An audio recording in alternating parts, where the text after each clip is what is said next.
자, 안녕하십니까 여러분. 정책 토론의 방법에 대해서 같이 살펴보도록 하겠습니다. 먼저 절차를 여러분들이 익히셔야 되는데요. 이 세다 토론이라고도 하고, 이 세다에서 크로스 이그제미네이션, 그렇게 해서 이제 세다인데요. 그 토론 협회에서 만든 방식입니다. 그래서 반대 신문식 토론이라고 해서 가장 널리 알려져 있는 그 아카데믹 디베이트, 교육 토론의 방법입니다. 그리고 요 세다 토론을 이제 팔러시 디베이트라고도 하죠. 이것은 이렇게 12단계로 이루어져 있는데요. 여러분들 단계를 잘 숙지하셔야 되니까 그것부터 자세히 잘 살펴보도록 하겠습니다. 일단 찬성 측과 반대 측은 입장을 이 동전 던지기나 제비뽑기로 그 직전에 토론 대회 또는 뭐 어떤 그런 거 할 때 직전에 결정을 하게 됩니다. 그런 이유는 뭐냐면 양측을 다 입론이라든지 토론의 흐름 또 반대 신문까지 이것을 양측을 다 준비하도록 하기 위함이에요. 그러니까 이것은 왜 내 신념하고 다른 이야기를 하게 만들어서 마음을 불편하게 하느냐. 그것은 토론의 의의를 잘 이해를 못했을 때 하는 말이고요. 그런 의미가 있는 겁니다. 이것이 내 신념과 다른 사람의 신념이 부딪혀서 내 신념으로 다른 사람을 설득하는 게 아니라 상대편을 설득하는 게 아니라 누구를 설득합니까? 네, 청중 또는 심판들을 설득하는 겁니다. 그렇기 때문에 그리고 이게 논리의 우위를 결정하는 것이고, 그리고 사실은 승패를 판정하지만 승패 판정보다 중요한 건 뭐예요? 준비 단계에서 내 입장 그대로만 주장하는 것이 아니라 내랑 생각은 다르지만은 내가 반대측이 배정될 수도 있잖아요. 찬성 측을 내가 옹호하지만은 그래서 양측을 모두 다 살펴볼 때 이미 거기서 어느 정도 균형 감각이 생깁니다. 어떻게 모든 사안이 100% 옳고 0% 그르고 그렇게 할 수가 있겠습니까? 그건 이제 흑백 논리, 흑백의 그죠? 흑백 분류로 하는 그런 이분법적인 사고의 그런 오류가 되겠죠. 모든 면에는 다 원인도 여러 가지가 있고, 그죠? 장점도 있고 단점이 있습니다. 하지만 이제 장점이 더 클 경우에는 그렇게 가야 되지만 단점이나 비용, 부작용이 크면은 그렇게 갈 수가 없는 거지 않습니까? 그죠? 그렇게 해서 이제 그걸 갖다가 논리를 겨루는 것이고, 그리고 이기고 지는 것보다는 그죠? 양측의 어떤 한 사안에 대해서 한 사안을 이렇게도 보고 이렇게도 보고 하는 그런 다각도로 보는 균형 잡힌 그런 비판적 사고력을 기르기 위함이니까 여러분들 좀 어색할 수 있고, 자기 생각과는 반대되는 쪽이 걸렸다고 해서 당황할 수도 있지만 당황할 필요가 전혀 없습니다. 그죠? 그리고 우리가 여러분 확증 편향 이런 말 들어봤죠? 내가 옳다고 생각하는 쪽에 자료만 모으게 돼 있어요. 그러니까 여러분들이 별로 내가 왜 그렇게 생각하는지 그 신념의 뿌리조차 사실은 되짚어보지 않은 상태에서도 이거는 그렇게 해야지, 그냥 막연한 어떤 나의 그냥 느낌 가지고 입장을 결정한 다음에 자료를 모으게 되면은 그쪽과 관련된 똑같은 텍스트를 읽어도 그쪽과 관련되는 자료들만 찾아서 근거로 마련하게 되죠. 그러니까 이런 어떤 기울어진 이런 확증 편향 같은 이런 현상을 막고 상황을 갖다가 균형적으로 볼 수 있도록 하는 게 바로 이 토론의 장점입니다. 자, 이렇게 되어 있는데요. 12번의 순서로 되어 있습니다. 그리고 개인별로 이렇게 똑같이 지금 제가 색칠을 해놨는데요. 입론 한 번, 반대 신문 한 번, 반박 한 번, 이런 식으로 똑같이 3번의 기회를 부여받습니다.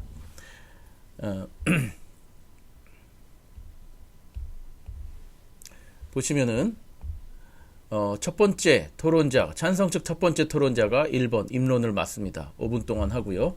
여기 대해서 찬성 측 반대 측의 첫 번째 토론자가 아니라 반대 측 첫 번째 토론자는 이제 불펜에서 몸을 풀고 있고요. 두 번째 토론자가 이 첫 번째 토론자의 입론에 대해서 반대 신문을 합니다. 그죠? 반대 신문은 이따가 자세하게 얘기하겠지만은 검증해주는 질문을 하는 겁니다. 즉 입론을 통해서 논리를 이렇게 견고하게 쌓잖아요. 그럼 반대 신문을 통해서 이것을 갖다가 이제 허무는 거죠. 그죠? 그러니까 즉 반대 신문은 이 사람의 1번 토론자의 입론에 대해서만 얘기해야 되는 겁니다. 새로운 주장을 얘기하거나 이 사람이 얘기하지도 않은 것을 따지는 질문을 할 수는 없는 거죠. 그래서 찬성 측 첫 번째 토론자의 질문을 반대 측 2번 토론자가 이렇게 가드 올린 것을 툭툭 잽을 통해서 반대 신문을 통해서 내려주면은 그때 반대측 1번 토론자가 반대측 입론을 하게 되는 겁니다. 세 번째로. 그죠? 그러면 찬성 측에서는 이미 입론을 끝낸 1번 토론자가, 여기서 순서를 헷갈리면 안 됩니다. 1번 토론자가 이것에 대해서 따져주는 검증 질문을 하게 되는 것이죠. 그 다음에 찬성 측 2번 토론자가 입론을 할 때 여기서도 방금 입론을 마친 반대측 1번 토론자가 2번 토론자는 입론을 준비하고요. 여기서 또 반대 신문을 해주게 되는 거죠. 그리고 마지막으로 반대 신문을 반대측 2번 토론자가 하고 또 입론을 마친 그죠? 찬성 측 2번 토론자가 반대 신문을 해주게 되겠습니다. 그래서 여러분들 내가 누구의 반대 신문을 할 것인지 이것을 갖다가 순서를 명확하게 알고선 자기가 반대 신문을 해야 될 사람, 그죠? 이것을 토론 측 2번은 반대 측 2번이다. 이것을 명확하게 알아야 됩니다. 그럼 여기까지 하면 사실은 그 입론 한 번, 반대 신문 한 번씩 해서 8번의 순서를 다 하게 된 겁니다. 그 다음에 이제 반박을 한 번씩 하게 되는데 이때 그 입론은 찬성 측에서 먼저 했지만 반박은 반대 측에서 먼저 합니다. 이게 동그라미가 그 순서입니다. 그 다음에 반찬, 반찬 이렇게 가게 됩니다. 왜 그럴까요? 왜냐하면은 사실은 찬성 측이 그 입증에 책임을 지기 때문에 굉장히 또 조금 어려운 면이 있습니다. 왜냐하면 현재 상태를 뒤집어야 하기 때문에, 그렇기 때문에 1번 순서도 주는 것이고 맨 마지막에 12번 순서도 줘야 합니다. 그렇기 때문에 반찬, 반찬 이렇게 해서 맨 마지막 찬성 측에게 그 발언 기회를 줍니다. 그렇게 되면은 보세요. 순서상으로 봤을 때, 그죠? 여기서 반대 신문은 있지만 반대 측의 이 7번과 또 9번이 사실은 붙게 됩니다. 발언이. 중간에 이제 검증해주는 질문이 붙지만, 그래서 요것도 나름대로의 뭐라 그럴까, 일종의 이제 반대측 입장에서는 블럭이 형성되죠. 여기도 또 잘 활용할 필요가 있습니다. 나름, 공격으로 치면은 계속 이제 공격을 할 수 있는 중간에 이제 반대 신문이 한 번 있겠지만은 어느 정도 넓은 면적을 확보하고 있는 것이죠. 자, 반박은 여러분 용어가 반박이라고 돼 있어가지고, 이게 무조건 상대방 의견에 저는 반대합니다. 이렇게 하는 게 아니라, 최종 발언이라고 생각하시면 됩니다. 그래서 최종 발언을 한 번씩 반찬, 반찬 이렇게 하게 됩니다. 최종 발언이고요. 심판과 청중을 보면서 연설조로 하게 되고, 이미 이 앞 단계를 통해서 자기네가 불리하다고 생각하는 얘기는 더 이상 할 필요가 없죠. 우리가 우위에 있다고 생각하는 쟁점들 위주로 심사위원들에게 우리가 이겼다라는, 왜 우리가 옳고 왜 우리 쪽이 승리할 수밖에 없는지를 갖다가 2분 동안에 쏟아 부으면 되겠습니다. 그러니까 최종 폭격이 되겠죠. 그래서 영어로는 리버털이라고 하는데 이것을 우리가 이제 반박이라고 하다 보니까 반대되는 말을 한다 이렇게 생각하는데, 반박은 최종 발언이라고 생각하시면 됩니다. 자, 이렇게 해서 하면은 이제 12번의 세다 토론 순서가 다 이제 맞춰지게 되고, 한 라운드를 하는데 한 40분 정도가 걸리게 됩니다. 그죠? 그래서 여러분들 마치 2대2로 그 스포츠나 게임을 하는 것처럼 여러분들 생각하시면 되겠고요. 이 시간과 순서가 분명하니까 여러분 자기에게, 여기 있죠? 매 순서는 개인이 감당해야 됩니다. 그죠? 내가 입론하고 있는데 옆에서 바로 파트너가 옆에 앉아 있잖아요. 옆에서 막 무슨 뭐 쪽지를 준다거나 막 귓속말로 막 힌트를 준다거나 그런 게 아니라 5분 동안은 내 순서입니다. 그리고 반대 신문하는 시간에도 딱 그 내 순서입니다.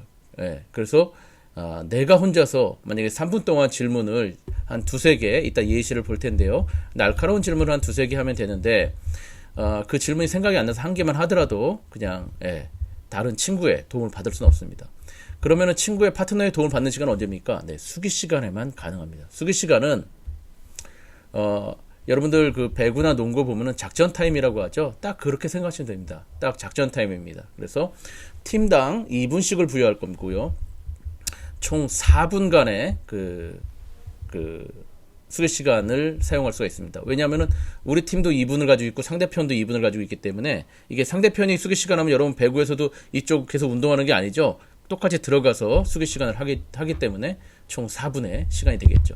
그리고 수기 시간을 사용할 때는 손을 들어서 거기 사회자에게 수기 시간을 사용하겠습니다 하면 되고요. 시간 분할 사용이 가능합니다. 여러분, 그래서 2분이지만 간단하게 이번에는 30초만 쓰겠다. 그러면은 미리 얘기할 필요도 없고 그냥 수기 시간 사용하겠습니다 하면은 딴 팀도 사용하면 되고, 자기네가 쓰다가 네, 됐습니다 하면은 38초 이렇게 썼으면 남은 시간은 다음번 순서에 또 쓸 수가 있습니다. 자, 근데 한 가지 조심해야 될 게 여기 11번에서 12번으로 넘어갈 때 여기 순서에서는 11번과 12번 요 순서에서는 수기 시간을 사용하기 금지됩니다. 왜 그럴까요?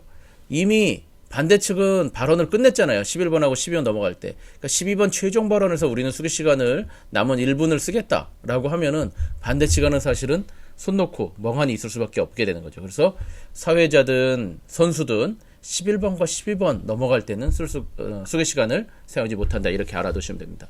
근데 여러분, 수기 시간을 잘 끝까지 안 쓰고 그냥 계속 가지고 있는 경우가 있는데, 여기서 바로 써도 돼요. 1번 끝난 다음에 2번 반대 질문하기 전에 여기서. 왜냐하면 반대 측에서도 찬성 측 첫 번째 입론이 중요하기 때문에 굉장히 여기서 잘 이렇게 입론을 했을 거 아니에요. 이걸 갖다가 처음에 딱 듣고서 바로 뭐 질문을 두서너 개 마련하는 게 쉬운 게 아니거든요. 그때 이제 같이 협의를 해도 됩니다. 그래서 첫 번째에서 써도 되고, 그 다음에 중간중간 어디서든지 본인들이 필요할 때 작전 타임, 수기 시간을 사용하면 되는데, 잘 안 사용하고 그냥 끝까지 가는 경우가 있습니다. 그래서 수기 시간을 언제, 어떻게, 얼만큼 사용하는지가 또 승패 관건이 됩니다. 그래서 이것도 전략적으로 여러분들이 잘 사용해 보시기 바랍니다. 자, 그 다음에 입론을 준비하는 건데요. 여러분들 여기서는 A4지로 준비했고요. 여기는 이제 우리 암기 카드, 메모 카드로 준비했습니다. 어떤 게 더 좋을까요? 여러분 A4지 줄글로 이렇게 쓰면은 중간에 읽을 수가 없어요. 근데 이렇게 놓으면은 지금 막 주황색, 초록색, 핑크색 막 이렇게 해놨잖아요. 쟁점별로다가 이렇게 마킹까지 해놓으면은 중간중간에 금방금방 찾아서 반대 신문을 마련한다거나 또 메모를 한다거나 새로운 입론을 마련할 때 좋습니다. 그래서 토론할 때 이렇게 줄글로 써가지고 입론을 읽는다든지 이런 것들은 지양하지 마시기 바라고 메모 카드를 통해서 조리 있게 얘기하면 됩니다. 여기는 개조식으로 그냥 적으시면 됩니다. 자, 여기 정책 토론의 원리, 이 부분 조금 이론적인 부분인데 한번 짚고 넘어가도록 하겠습니다. 여러분 법률 용어이죠. 무죄 추정 이런 말 들어봤죠? 법정에서 적용되는 추정의 원칙이 있습니다. 뭡니까? 지금 피의자, 그죠? 아직 죄인이 아닙니다. 그래서 guilty를 판정하기 위해서는 일단은 무죄 추정의 원칙이라고 해서 검사 측이 증인이나 증거 또는 증언으로다가 완벽하게 guilty, 즉 유죄를 입증하지 못하면은 이 사람은 죄가 없는 걸로 추정을 합니다. 그죠? 이게 법정에서 요구되는 추정의 원칙이죠. 지금 말씀드린 대로 검사는 다양한 증거들을 사용해서 이 사람이 죄가 있다는 것을 입증을 해야지, 그죠? 이 사람이 처벌을 받게 되는 것이죠. 근데 똑같이 토론에서도 이 추정의 원칙이 적용되는 건데요. 현재 상태가 기준입니다. 그래서 현재 상태가 기준이고 현재 상태에 아무 이상이 없다라는 게 이 추정의 원칙에서 사용되는 겁니다.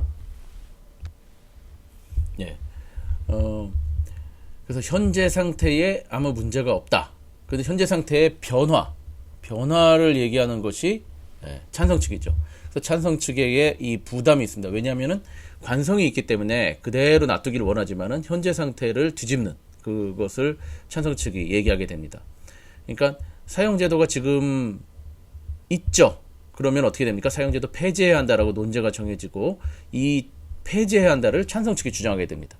이것을 영어로는 정관사 더를 붙여서 the burden of proof라고 합니다. 일반적으로 그냥 부정관사 어면은 일반적인 어떤 입증 책임을 얘기하지만 여기서는 찬성 측에게 부과된 입증 책임을 얘기합니다. 그래서 직역하면 이제 증명의 부담이라는데 법정 용어 그대로 써서 입증 책임이라는 말을 씁니다. 여러분 자동차 급발진 사고 입증 책임 누구에게 있을까? 의료 사고 입증 책임 누구에게 있을까? 환자인가 의사인가? 뭐 이런 것들 신문에서 아마 보셨을 텐데요. 그때 쓰이는 말이 the burden of proof입니다. 입증 책임입니다. 그리고 입증 책임이라는 게 뭐냐 하면 바로 주장하는 자는 증명해야 됩니다. 입증해야 됩니다. 그죠? 이거 뭐 라틴어로 onus probandi 뭐 이런 말 쓰는데 이렇게 여기 증명을 하기 위해서 뭐냐 하면 선결 요건을 갖춰야 됩니다. 선결 요건을 갖추는 걸 이제 뭐 prima faci라고 하는데 이거는 뭐냐면은 이것도 라틴어인데요. 언뜻 보기에 한눈에 보기에 그럴듯해야 된다는 겁니다. 그죠? 그냥 받아들일 수 있어야 되는 건데 물론 이제 반대쪽에서 변호사라든지 우리 토론이 되는 경우에는 반대 측에서 반박을 하겠죠. 근데 이제 찬성 측 첫 번째 입론은 이 성결 요건을 갖춰야 되는데, 그 성결 요건을 갖춘다는 게 뭐냐면 필수 쟁점을 갖춰서 입론을 해야 됩니다. 예. 여러분 중에 뭐 입론을 준비하신 분도 계실 수 있겠지만은 일단은 이렇게 내용을 구조화할 필요가 있습니다. 그래서 HIS라고 하는데 이따가 새로운 구조를 정확하게 이렇게 말씀드리겠습니다. 첫 번째 뭐냐면 피해, 현재 상태로 인해서 피해가 존재한다. 그죠? 문제가 있다. 그 문제는 양적, 질적인 그 피해가 존재하죠. 그 다음에 inherency라고 하는데 내재성이라고 번역을 하는데 원인이죠. 태도적, 구조적인 면에서의 원인이 있다. 태도는 이제 이 사람들의 의식이나 어떤 가치관 이런 것이고, 구조는 제도나 법률 이런 것들이 되겠습니다. 솔벤시는 이제 해결성이라고 하는데요. 해결 방안과 이익 비용이 묶어져 있습니다. 그래서 이 이야기를 첫 번째 입론에서 다 해야지 선결 요건을 갖추는 것이고, 그렇게 되면은 이 주장하지 않는 증명하라는 이 입증 책임을 다하는 게 되겠습니다. 자, 이게 이제 토론의 원리인데요. 이걸 통해서 그러면은 첫 번째 입론을 어떻게 써야 되는지가 우리가 힌트를 얻을 수 있겠습니다. 자, 요게 첫 번째 입론의 뼈대입니다. 그죠? 찬성 측에서는 현재 상태로 인해서 문제가 중대하며 피해가 심각하다. 그리고 이거는 지속되면 시급하게 조치해야 한다라는 얘기를 해야 되고, 반대 측에서는 딴 얘기가 아니라 요 쟁점이라고 그러죠. 쟁점이 뭐예요? 말 그대로 여기서 부딪히는 지점입니다. 싸우는 지점. 문제 쟁점에서는 문제가 중대하지 않으며 피해가 심각하지 않다. 또 자연스럽게 해결되며 시급한 조치가 필요 없다. 이런 얘기를 하게 됩니다. 해결 방안에서는 해결 방안이 뭡니까? 논제죠, 사실은. 그죠? 뭐 폐지해야 된다, 중단해야 된다, 시행해야 된다. 그런 논제를 얘기합니다. 해결 방안으로 문제가 해결된다. 그리고 중요한 게 이 실행 가능성을 얘기해야 됩니다. 예산이나 인력이나 제도를 어떻게 고쳐야 되고, 그죠? 그게 아무리 좋은 해결 방안이더라도 실행 가능하지 않으면은 의미가 없겠죠. 그리고 반대는 똑같이 다른 반대 명제입니다. 해결 방안으로 문제가 해결된다는 보장이 확실하지 않다. 또 해결 방안은 뭐 좋은데 예산을 어떻게 마련할 거냐, 이런 식으로 따져주고 잡아줘야 됩니다. 맨 마지막 쟁점은 이익 비용 쟁점인데요. 찬성 측은 당연히 비용보다 이익이 크다. 반대 측은 이익보다 비용이 크다. 뭐 어떤 서머타임 제도로 해서 에너지 절감 비용 뭐죠? 요 잘못됐네요. 부등호가 비용보다 이익이 크다 이렇게 되는 거고, 여기는 이익보다 비용이 크다 이렇게 되는 겁니다. 만약에 에너지 절감 비용 2천억 원이 절감이 된다. 그래서 에너지로 2천억을 우리가 이익을 볼 수 있다. 하지만 반대 측에서는 그 전산 그 시간 맞추고 이러는데 3천억이나 비용이 소모된다. 그러면 어떻게 됩니까? 우리 공동체는 마이너스 1,000억이 되겠죠. 그러면 어떻게 됩니까? 이익보다 비용이 크므로 그 정책은 하면 안 되는 거가 되겠죠. 그죠? 네. 이런 식으로 기본 골자가 잡혀지게 됩니다. 자, 그럼 예시를 한번 보시면은 국립공원에 케이블카를 설치해야 된다. 이런 논제로 예시를 들면은 이렇게 됩니다. 현재 국립공원의 특별보호 동식물 개체수가 줄었고 탐방로의 훼손이 심각하다. 그죠? 네. 탐방객 수는 계속 늘고 있으며 이로 인한 생태환경 파괴는 더욱 악화될 것이다. 여기는 심각하지 않다. 그대로 유지해야 한다. 그죠? 케이블카 설치가 이제 해결 방안이잖아요. 케이블카를 설치하면은 탐방로를 폐쇄하면은 생태환경이 개선될 것이고, 친환경 공법, 그죠? 실행 가능하다. 환경 훼손을 최소화해서 실행 가능하다. 여기는 더욱 훼손될 것이다. 그리고 오히려 훼손될 것이다. 그죠? 그래서 케이블카 설치로 인해서 환경보호, 생태환경보호를 경제적으로 하면 이익이 더 크다. 그죠? 여기는 케이블카 설치로 인한 환경정책의 경제성 평가 결과 비용이 더 커서 경제성이 떨어진 걸로 나타났다. 이런 식으로 그 쟁점에 따라서 그 논의가 되는 겁니다. 토론이. 근데 요게 찬성 측 첫 번째 입론에 다 넣어야 됩니다. 그리고 반대 측에서는 이렇게 나오고요. 그러면은 두 번째 입론은 뭘 합니까? 두 번째는 흘러가다 보면은 또 할 말이 막 나옵니다. 반대 신문에서 앞에 토론자가 파트너가 대답 못한 것, 또 상대편이 또 우리 생각에는 말도 안 되는 얘기를 한 것, 그런 것들을 또 우리가 자료 준비는 이미 해놨기 때문에 어느 정도 얼개를 가지고 있다가 또 흐름에 따라서 답변을 해야 됩니다. 왜 두 번째 입론을 못 쓰게 하냐면은 두 번째 입론까지 쓰면은 그 순서에서 이미 중간 정도까지 흘러갔는데 그냥 앞에서 이미 끝난 얘기, 앞에서 이미 아니라고 결정된 얘기, 이런 것들을 또 그냥 대본에 따라서 얘기하게 돼서 토론의 맥이 완전히 끊깁니다. 그래서 입론을 작성하라 그럴 때는 첫 번째 입론은 작성을 하시고 찬성 측 반대 측 모두, 그죠? 그리고 어느 쪽이 될지 모르기 때문에 찬성 측과 반대 측 모두를 작성을 해야 되겠죠. 근데 두 번째 2번 선수죠. 같은 팀의 2번 선수 거는 작성을 하지 않습니다. 그냥 자료들만 모아놨다가 즉석에서 하시면 되겠습니다. 자, 그래서 아까 거를 갖다가 그 왼쪽 걸 갖다가 개요로 만들면 딱 이렇게 됩니다. 그죠? 예. 그걸 갖다가 조금 이렇게 4개로다가 조금 더 구조화를 해보면요. 문제를 갖다가 원인까지 나눈 겁니다. 아까 인히어런시라고 했죠. 현재 상태의 문제가 중대하며 양적 질제가 피해가 심각하다. 그래서 여러분들이 여러 가지 근거들을 데이터 1, 데이터 2, 데이터 3에서 가져오시기 바랍니다. 그죠? 양적인 피해는 뭡니까? 피해액이라든지 피해 인명수, 이런 양적으로 계량 가능한 피해고요. 질적인 피해는 뭐냐면은 이 문제가 가리키고 있는 중요한 어떤 가치 같은 겁니다. 인권이라든지 뭐 여성의 건강이라든지 뭐죠, 그죠? 동물의 생명이라든지 어떤 중요한 가치 같은 게 그런 질적 피해입니다. 그 다음에 모든 문제에는 그 뿌리인 원인이 있습니다. 그래서 이런 명제로다가 여러분들이 이게 딱 그 어떤 개요에 그대로 이 문장에 들어갈 필요는 없습니다. 이런 흐름으로다가 여러분들이 개요를 작성해 주면 되겠죠. 문제에는 피해를 유발하는 구조적이고 태도적인 원인이 있다. 어떤 구조적인 건 아까 뭐라 그랬죠? 제도나 법률, 태도는 사람들의 인식이나 가치관, 이런 것들을 여러분들이 짚어줘야 됩니다. 그죠? 뭐 법령이라든지 뭐 이런 것들, 그런 것들을 살펴서 해주는 게 좋습니다. 그 다음에 피해가 지속되므로 변화 조치가 필요하다.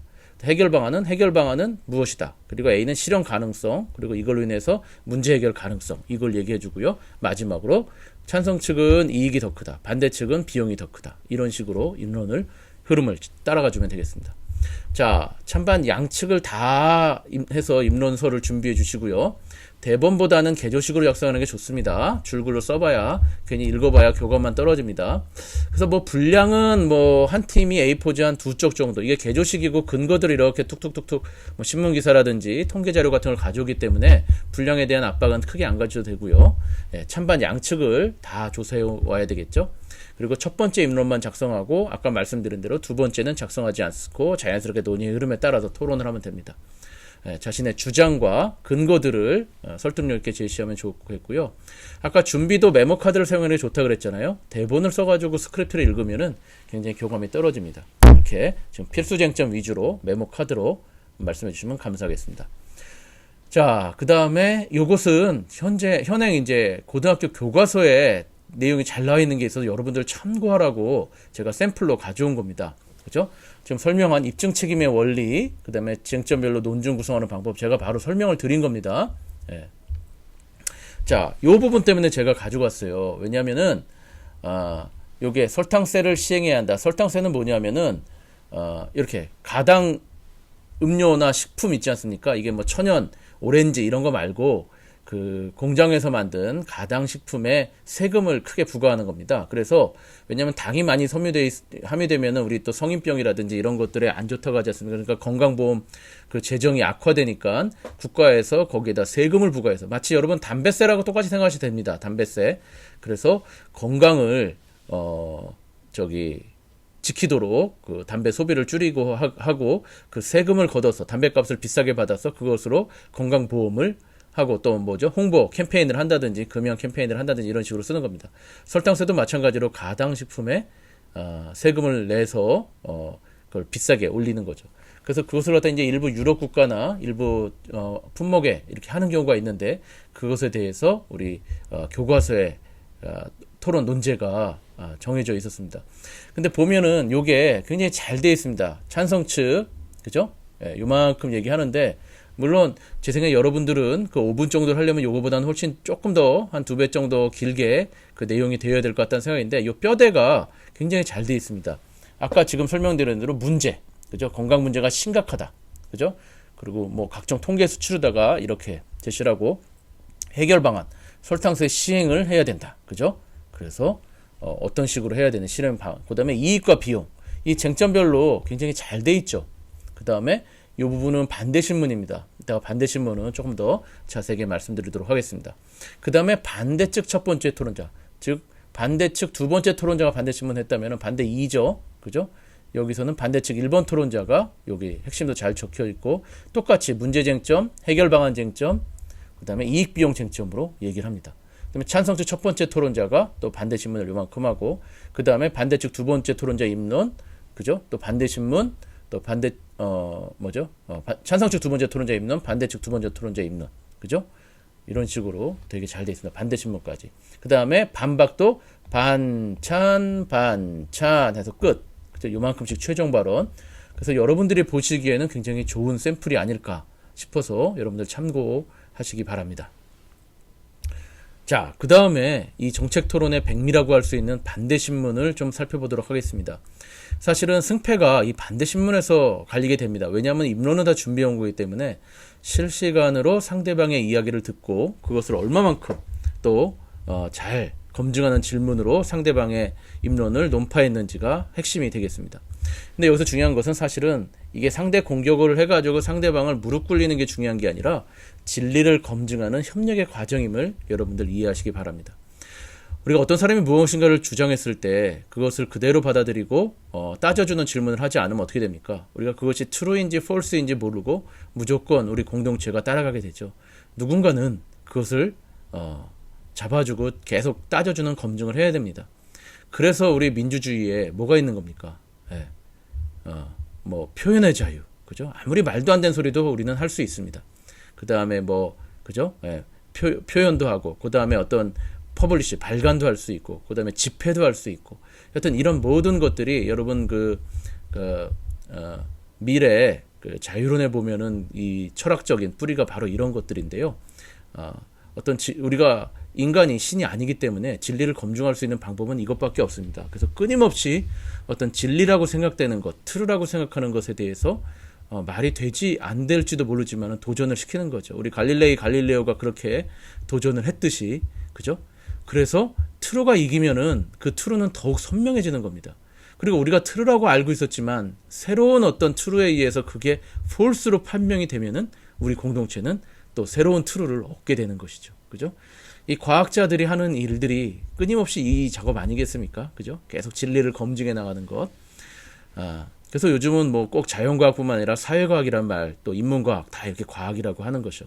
과학이라는 과정이 다 이런 것들입니다.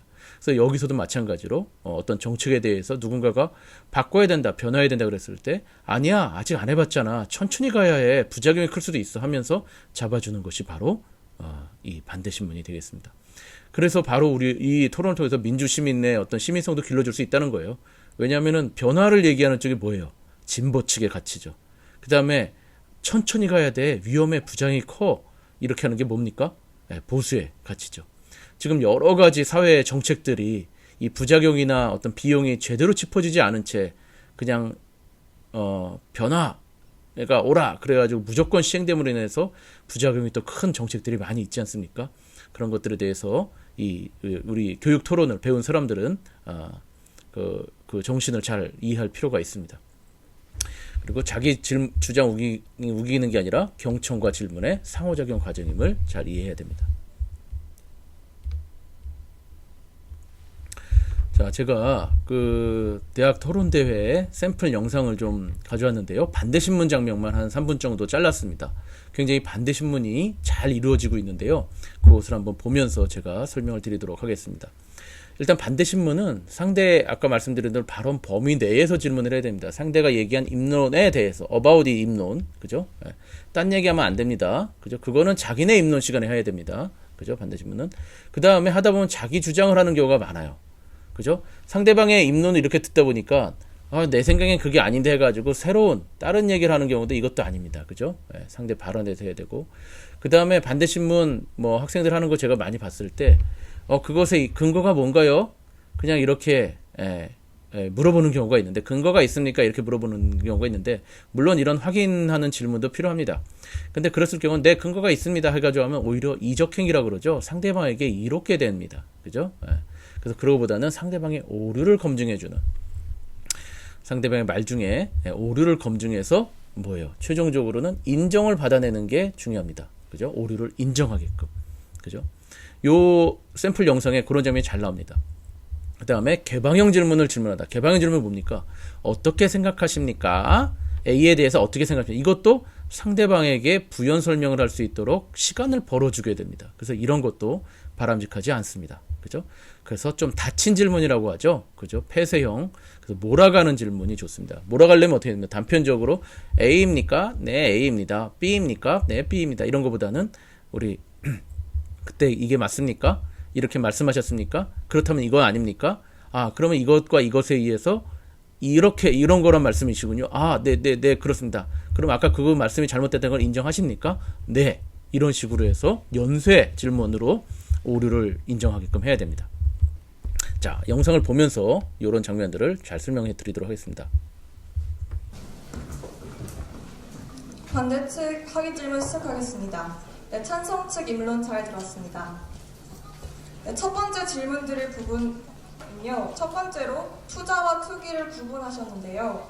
투기는 생산활동과 관계가 없기 때문에 화폐로서 기능할 수 없다고 말씀하셨습니다. 맞습니까? 맞습니다. 네, 이런 장면은 이제 상대방의 발언을 확인하는 질문입니다. 이제 본격적인 검증 질문이 들어가기 전에 이제 너가 이렇게 얘기한 게 맞지? 이렇게 확인을 하는 겁니다. 그리고 여러분 보시면은 아시겠지만 여기도 지금 다 메모 카드를 가져 나왔죠? 이게 줄글로 막 A4지 막 여러 장 가져 나와서는 상대방의 발언이라든지 내가 메모한 것 이런 것들을 이렇게 할 수가 없습니다. 그래서 지금 두 팀 다 메모 카드를 가져 나와서 반대 신문을 잘 하고 있습니다. 이 부분은 내재적 가치와 연관되어 있다고 생각하는데요. 맞습니까? 말씀해 주십시오.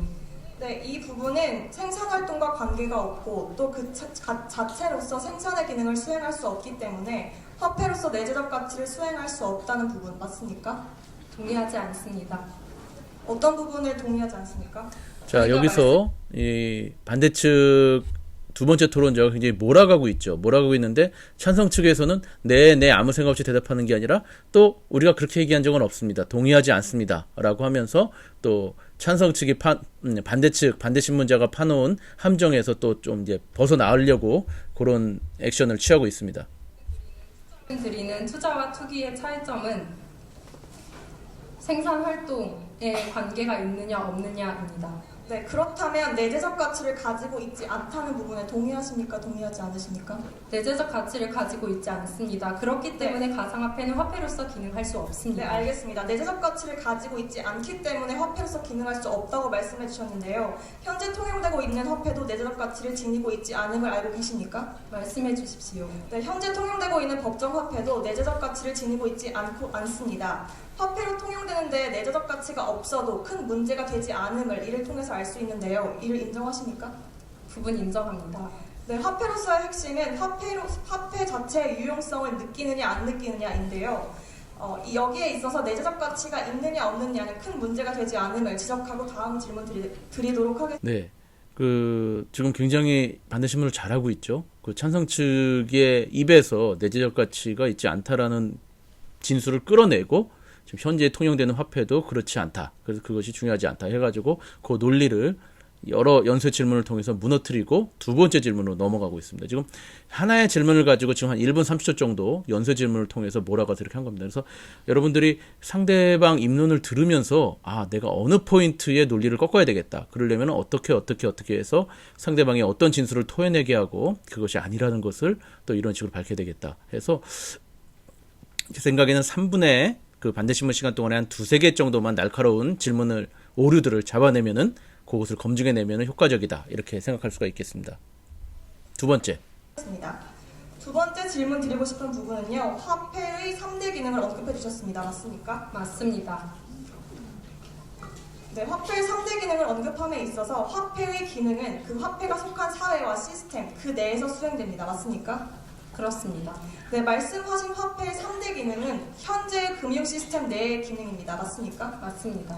네, 그렇다면 가상화폐는 현재의 금융 시스템과 다른 블록체인 경제 시스템을 따르고 있습니다. 맞습니까? 동의합니다. 하지만 가상화폐는 가격 변동성이 크다는 이유로 교환수단과 가치 척도 수단의 기능을 수행하기는 어렵습니다. 네, 알겠습니다. 찬성 측이 인정하셨듯이 가상화폐는 기존의 금융 시스템이 아닌 블록체인 경제 시스템을 기반으로 하고 있습니다. 따라서 화폐의 기능 역시 재정의되어야 함을 지적하면서 다음 질문 드리도록 하겠습니다. 두 번째 질문에서도 보셨죠? 찬성 측이 인정하셨다시피 이런 표현들이 이제 너네가 네 입으로 아니라는 거를 인정했구나 이런 식으로 두 번째 반대 신문도 했고 세 번째 마지막